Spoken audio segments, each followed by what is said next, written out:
Assalamualaikum warahmatullahi wabarakatuh. Saya Fitri Lestari, mahasiswa tingkat akhir jurusan Teknik Sipil yang telah selesai menyelesaikan tugas akhir saya yang berjudul Bangunan Tahan Ledakan Kilang Pengolahan Balikpapan. Dengan dosen pembimbing saya yaitu Pak Wahyono, terima kasih Pak atas bimbingannya, dan Bu Sari, terima kasih Bu. Indonesia membutuhkan pertumbuhan industri kilang minyak dalam negeri sebagai kebutuhan bahan bakar dan ketahanan energi dalam negeri.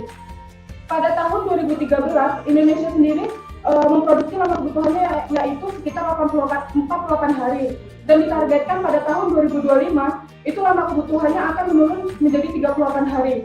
Revitalisasi 5 kilang yang ada di Indonesia itu ada di Cilacap, Balikpapan, Pelaju, Balongan, dan Lumaj. 5 kilang tersebut diestimasikan akan meningkat sebesar 150%. Dan ini adalah peta lokasi yang saya dapatkan sumbernya dari googlemaps.com. Kilang minyak di Balikpapan tersebut berada di Jalan Mekarsari, Balikpapan Tengah, Kalimantan Timur. Lokasi tersebut berjarak 4,3 km dari Tugu Adipura di Jalan Ahmad Yani, Balikpapan. Selanjutnya, nah ini adalah plot plan yang atas ini adalah plot plan secara keseluruhan dari Pertamina di Balikpapan. Selanjutnya yang gambar di bawah ini itu ada yang saya lingkarin yang warna merah kecil, itu yang sekecil itulah yang akan saya desain bangunan tahan ledakan yang dapat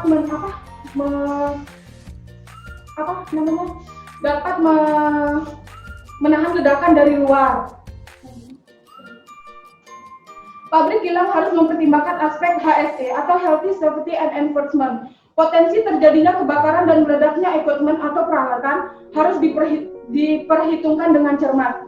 Studi kasusnya, desain gedung Central Control Room atau gedung pengawasan terpusat pabrik kilang pengolahan di Balikpapan. Bangunan tersebut disyaratkan dapat menahan ledakan dari luar. Selanjutnya, desain gedung tahan ledakan mengacu berdasarkan prosedur yang dikeluarkan oleh American Society of Civil Engineers atau ASCE, yaitu Design Blast Resistant Building in Petrochemical Facilities, desain gedung tahan ledakan di pabrik petrokimia. Ini adalah bukunya. Full sekitar 85% semua acuan perhitungan saya yang menggunakan makro Excel saya dapatkan dari buku ini. Karena memang di Indonesia sendiri emang gedung tahan ledakan ini mungkin belum ada gitu, seperti kayak jurnal atau segala macam. Saya belum untuk Indonesia saya belum menemukannya. Jadi saya mengacu dari luar negeri. Perhitungan desain gedung tahan ledakan yang saya gunakan itu menggunakan makro Excel dari Microsoft Excel. Jadi software apapun tidak akan saya bahas dalam skripsi saya, cuma ada sedikit masuk AutoCAD. Selanjutnya, untuk skripsi saya ini, tugas akhir saya ini membahas 9 item, baik struktur atas maupun struktur bawah. Dalam teknik sipil ini saya bahas seluruhnya.